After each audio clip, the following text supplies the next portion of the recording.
नमस्कार दर्शक बंधु आसंतु आज जानिबा महाशिवरात्र रे गृहस्थ माने सरल भावरे घरे किपरि शिव भगवान को पूजा करिवे। महाशिवरात्रि 2025 फेब्रुआरी 26 तारिख रे पड़ुअछि फाल्गुन मास कृष्ण पक्ष चतुर्दशी तिथि को महाशिवरात्रि रूपे पालन करा जाई थाए। प्रथमे शिवरात्र दिन ब्रह्म मुहूर्त उठी गंगा जल रे स्नान करिवे, धड़ा किंबा हलदिया वस्त्र परिधान करिवे एवं प्रथमे मंदिर जाई महादेव को दर्शन करी पादुका ग्रहण करिवे। ता पूर्वरु सूर्य पूजा, तुलसी पूजा, घर ठाकुर पूजा सरेई देबे एवं पूजा सामग्री एकाठी करी जोगाड़ी करी रखिबा। प्रथमे हलदी, अष्टगंध, तंडुल बा चाउल, सिंदूर, कला राशि, धला राशि, धूप, दीप, अतर, गंगाजल, कुश, दक्षिणा, आलती पाई दीप एवं ठाकुरंको बेश पाई धला वस्त्र, रक्षासूत्र, पईता, भस्म एवं रुद्राक्ष माळ एवं बेलपत्र, तुलसीर मंजरी, दुब, सबु प्रकार फूल, फल, पानपत्र, पंचामृत पाई क्षीर, दही, महू, घिओ, चीनी एवं कलश पाई ढाल, आंबपत्र, नड़िया बा पइड बा गुआ एवं प्रथमे आमे ठाकुर घर को जिबा परे प्रथमे निजे शुद्धि होई जिबा, निज उपरे गंगा जल सिंचन करिबा एवं आचमन जल 3 थर ग्रहण करिबा। एहा द्वारा आंतरिक शुद्धि होई थाए। केशवाय स्वाहा, माधवाय स्वाहा, अच्युतानंदाय स्वाहा एई भली कहिबा द्वारा आमर आंतरिक शुद्धि होई थाए। तापरे प्रथमे पूजा स्थान को गंगा जल रे शुद्धि करिबा। झोटीटिए पकाई पीढ़ा पकाइबा, पीढ़ा उपरे धड़ा वस्त्र पकाइबा। प्रथमे धूप दीप प्रज्वलन करिबा, पूजा गृह को सुगंधित करिबा। दीप हेउचंती आमर साक्षी, तेणु सबु बेले पूजा आरंभ करिबा पूर्वरु प्रथमे दीप प्रज्वलन करा जाई थाए।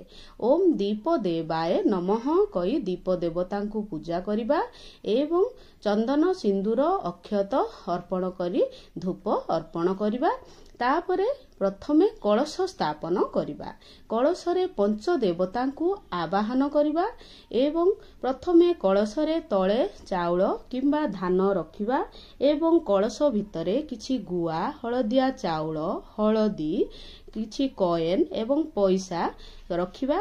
ता उपरे आंब डाल रखिबा। आंब डाल रे किछि चंदन सिंदूर लगे देबा एवं कलशर कंठरे किछि रक्षासूत्र बांधी देबा एवं पइड उपरे वस्त्र बा चुनरी एवं पईता अर्पण करी प्रथमे गंगाजल पंचामृत रे स्नान करे देबा।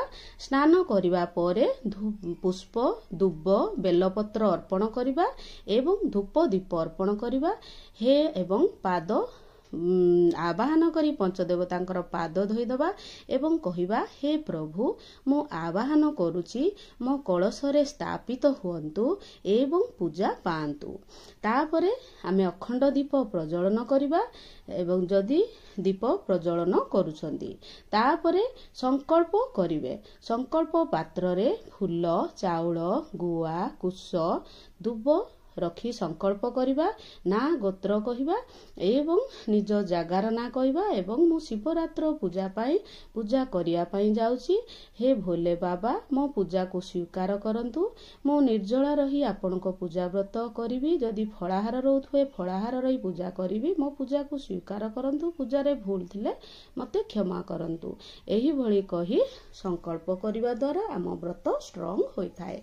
तापरे आमे जदि सकाळे समय होची देवादिदेव महादेवंकु गंगा जल रे पंचामृत रे स्नान करी नूतन धड़ा वस्त्र पिंधे दबा एवं पीढ़ा उपरे धड़ा पुष्प किंबा बेलपत्र रखी भोले बाबांकु स्थापित करिबा। जदि सकाळे समय होउनी तेबे संध्यारे आमे करिबा। संध्यारे जेमिति हेले भी मंदिर जिबे। मंदिर जाई अखंड दीप प्रज्वलन करिवे। काहेकि भगवान निजे कहिचंती, रात्र उजागर रही मोर 4 प्रहर जिए पूजा करंती मु तार मनस्कामना पूर्ण करिथाए। ପ୍ରଥମ ପ୍ରହର ଆରମ୍ଭ ହେଉଛି ସନ୍ଧ୍ୟା 6:18ରୁ 9:25 ପର୍ଯ୍ୟନ୍ତ। ଦ୍ୱିତୀୟ ପ୍ରହର ଆରମ୍ଭ ହେଉଛି ରାତ୍ର 9:25ରୁ 12:33 ପର୍ଯ୍ୟନ୍ତ। ତୃତୀୟ ପ୍ରହର ଆରମ୍ଭ ହେଉଛି ରାତ୍ର 12:33ରୁ 3:40 ପର୍ଯ୍ୟନ୍ତ। ଚତୁର୍ଥ ପ୍ରହର ଆରମ୍ଭ ହେଉଛି 3:40ରୁ 6:47 ପର୍ଯ୍ୟନ୍ତ।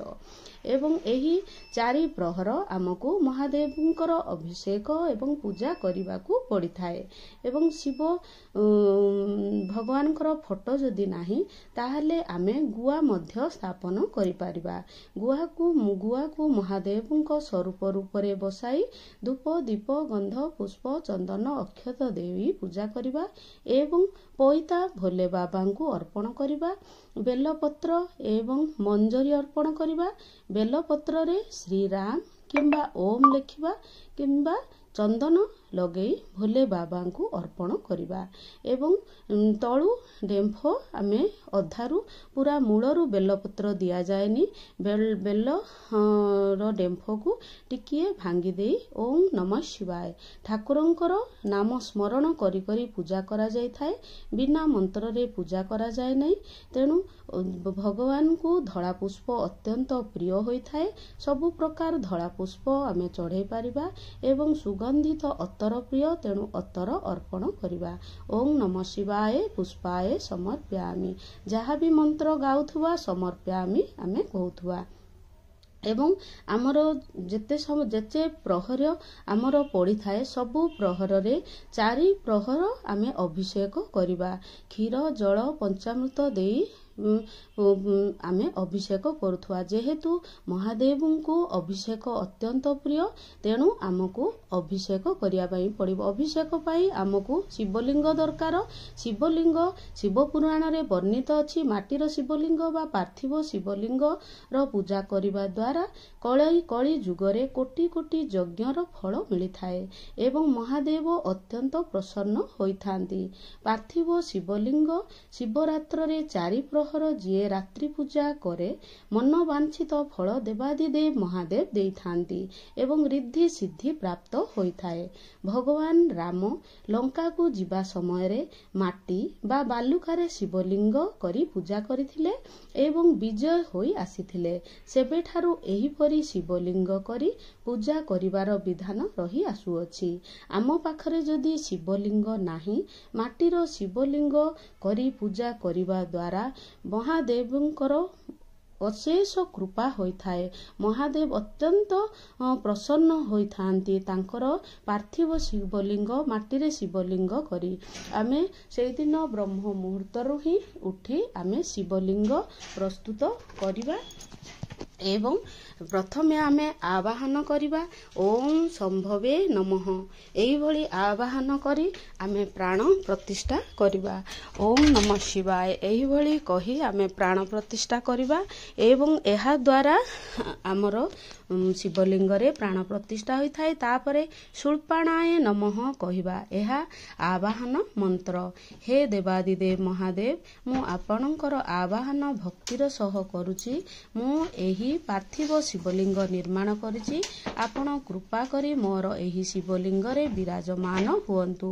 ମୋର ପୂଜାକୁ ସ୍ୱୀକାର କରନ୍ତୁ। କୃପା ଦୃଷ୍ଟି ରଖନ୍ତୁ। ଏହିପରି ପ୍ରତିଷ୍ଠା ଏବଂ ଆବାହନ କରିବା ପରେ ଅଭିଷେକ ଆରମ୍ଭ କରିବା ଏବଂ ଅଭିଷେକରେ ପ୍ରଥମେ ଆମେ ବେଲପତ୍ର ଦେବା। ଗୋଟିଏ ପିତ୍ତଳ ଥାଳି ଉପରେ ଆଉ ଗୋଟିଏ ପିତ୍ତଳ ଥାଳି ରଖିବା। ତା ଉପରେ ବେଲପତ୍ର ରଖି ଶିବଲିଙ୍ଗ ରଖିବା ଏବଂ ପ୍ରଥମେ ବେଲପତ୍ରର ଚିକଣ ଭାଗ ଆମେ ଶିବଲିଙ୍ଗ ଉପରେ ଦେବା। ଗୋଟିଏ ପରେ ଗୋଟିଏ ଦ୍ରବ୍ୟ ଚଢ଼େଇବା। ପ୍ରଥମେ ଗଙ୍ଗାଜଳ ଚଢ଼େଇବା, ତାପରେ କ୍ଷୀର, ପୁଣି ଜଳ, ତାପରେ ଦହି, ପୁଣି ଜଳ, ତାପରେ ମହୁ, ପୁଣି ଜଳ, ତାପରେ ଘିଅ, ପୁଣି ଜଳ, ତାପରେ ମିଶ୍ରି। ଏହିପରି ପଞ୍ଚାମୃତ ତାପରେ ଶେଷରେ ପଞ୍ଚାମୃତ ଅର୍ପଣ କରିବା ଏବଂ ଅତର, ଚାଉଳ ବା ଅକ୍ଷତ, କଳାରାଶି, କମଳା ରସ, ଆଖୁ ରସ, ପଇଡ଼ ଜଳ, ଗହମ ଏହିପରି ବିଭିନ୍ନ ଜିନିଷରେ ମହାଦେବଙ୍କୁ ଅଭିଷେକ କରାଯାଇଥାଏ। ଯେତେ ଆମକୁ ପୂଜା ସାମଗ୍ରୀ ମିଳୁଛି ସେତିକି ସାମଗ୍ରୀରେ ଆମେ ମହାଦେବଙ୍କର ଅଭିଷେକ କରିବା। ଆଖୁ ରସ କରିବା ଦ୍ୱାରା ବହୁତ ପୁଣ୍ୟ ମିଳିଥାଏ। କଳା ରାଶିରେ ଚଢ଼େଇବା ଦ୍ୱାରା ପାପ ନାଶ ହୋଇଥାଏ। ଗହମ ଚଢ଼େଇବା ଦ୍ୱାରା ସନ୍ତାନ ସୁଖ ପ୍ରାପ୍ତି ହୋଇଥାଏ ଏବଂ ଅଭଙ୍ଗା ବା ଅଖଣ୍ଡିତ ଚାଉଳ ଚଢ଼େଇବା ଦ୍ୱାରା ଧନର ପ୍ରାପ୍ତ ହୋଇଥାଏ। ଏହିପରି ଅଭିଷେକ ସମୟରେ ସମସ୍ତ ଦ୍ରବ୍ୟ ଚଢ଼େଇବା ପରେ ଆମେ ଠାକୁରଙ୍କର ବେଶ କରାଇବା। ପୁଣି ଆମେ ଠାକୁରଙ୍କ ବେଶ କରାଇବା। ଓମ୍ ନମଃ ଶିବାୟ ମନ୍ତ୍ର କହି କହି ଆମେ ବେଶ କରାଇବା। ଅଭିଷେକ କରିବା ସମୟରେ ଓମ୍ ପିନାକ ଧୃଷ୍ୟେ ନମଃ କହି କହି ଅଭିଷେକ କରିବା ଏବଂ ବିନା ମନ୍ତ୍ରରେ ପୂଜା କରାଯାଏ ନାହିଁ। ଏହିପରି ଅଭିଷେକରେ ବେଶ କରିବା ପରେ ପ୍ରଥମେ ଆମେ ଭସ୍ମରେ ତ୍ରିପୁଣ୍ଡ କରିବା। ମହାଦେବଙ୍କୁ ଭସ୍ମ ଅତ୍ୟନ୍ତ ପ୍ରିୟ ହୋଇଥାଏ। ତେଣୁ ବେଲ କାଠିରେ କିମ୍ବା 3ଟି ଆଙ୍ଗୁଳିରେ ଆମେ ତ୍ରିପୁଣ୍ଡ କାଟିବା ଏବଂ ପ୍ରଥମେ ଆମେ ଧଳା ବସ୍ତ୍ର, ତା ଉପରେ ରକ୍ଷାସୂତ୍ର ବା ଉପବସ୍ତ୍ର, ତା ଉପରେ ପଇତା, ତା ଉପରେ ବେଲପତ୍ର, କିଛି ବେଲପତ୍ରରେ ମହୁ ଲଗାଇ ଅର୍ପଣ କରିବା ଏବଂ ଫୁଲ ସବୁ ପ୍ରକାର ଆଣି ଅର୍ପଣ କରିବା ଏବଂ ତୁଳାରେ ଆମେ କିଛି ଫୁଲ ଲଗାଇ ଅର୍ପଣ କରିବା ଏବଂ ଅକ୍ଷତ ଆମେ ଖଣ୍ଡିତ ଅକ୍ଷତ କେବେ ଚଢ଼େଇବା ନାହିଁ। ଭୋଲେ ବାବାଙ୍କୁ ସବୁବେଳେ ଗୋଟା ଅକ୍ଷତ ଚଢ଼େଇବା କିମ୍ବା 108 ଅକ୍ଷତ ଚଢ଼େଇବା ଦ୍ୱାରା ଭୋଲେ ବାବାଙ୍କ କୃପା ହୋଇଥାଏ ଏବଂ ଅଷ୍ଟଗନ୍ଧ, ଚନ୍ଦନ, ସିନ୍ଦୁର, ହଳଦୀ ଅର୍ପଣ କରାଯାଇଥାଏ। କାରଣ ଏହି ଦିନ ଭୋଲେ ବାବା ମା ଭବାନୀ ମା ପାର୍ବତୀଙ୍କୁ ବିବାହ କରିଥିଲେ। ତେଣୁ ସମସ୍ତ ହଳଦୀ ସିନ୍ଦୁର ଭୋଲେ ବାବାଙ୍କୁ ଏହି ଦିନ ଚଢ଼ାଯାଇଥାଏ। ଓಂ ନମଃ ଶିବାୟ, ଓଂ ନମଃ ଶିବାୟ ଏହିଭଳି ମନ୍ତ୍ର କହି କହି ସମସ୍ତ ଜିନିଷ ଭୋଲେ ବାବାଙ୍କୁ ଚଢ଼େଇବା ଏବଂ ଧଳା ଫୁଲ ଏବଂ ଦୁଦୁରା, କନିଆରୀ, ପଦ୍ମ, ସେବତୀ, ଗେଣ୍ଡୁ, ଅପରାଜିତା, ଗୋଲାପ କେତକୀ ଫୁଲ ବର୍ଷରେ ଥରେ ଶିବରାତ୍ରରେ ଅର୍ପଣ କରାଯାଏ।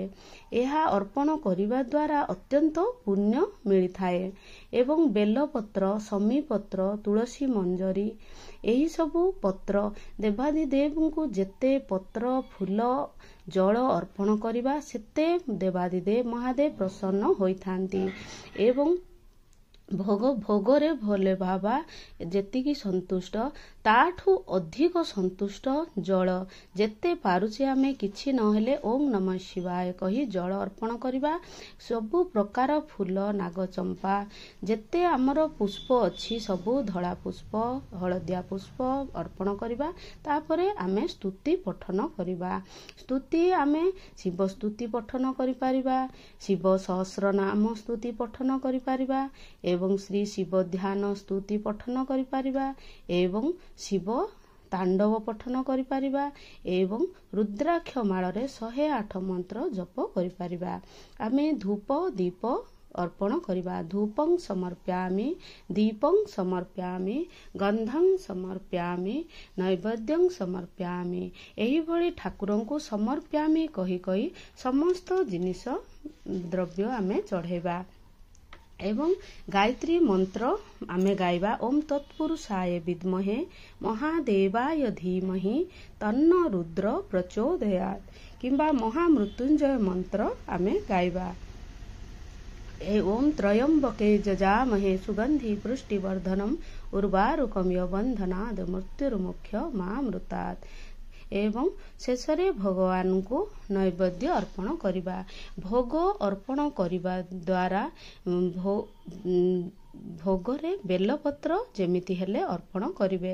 ପ୍ରଥମେ କଳସଙ୍କୁ ଭୋଗ ଅର୍ପଣ କରିବେ, ତାପରେ ସବୁ ପ୍ରକାର ଫଳ ଭୋଗ ଭୋଲେ ବାବାଙ୍କୁ ଅର୍ପଣ କରିବେ। ପଞ୍ଚାମୃତ ଅର୍ପଣ କରିବା, କିଛି ମିଠା ରାଶି ଲଡୁ ମଧ୍ୟ ଅର୍ପଣ କରାଯାଇଥାଏ। ବେଲ, ପାଚିଲା ବେଲ, କଞ୍ଚା ବେଲ ମଧ୍ୟ ଅର୍ପଣ କରାଯାଇଥାଏ ଏବଂ ଆଚମନ ପାଇଁ ଜଳ ଯେମିତି ହେଲେ ଅର୍ପଣ କରାଯାଇଥାଏ ବେଲପତ୍ର ପକାଇ ଏବଂ ତାମ୍ବୁଳ ବା ପାନ ପତ୍ରରେ ଲବଙ୍ଗ, ଅଳେଇଚ, ଗୁଆ, ମିଶ୍ରି ଦେଇ ଅର୍ପଣ କରାଯାଇଥାଏ।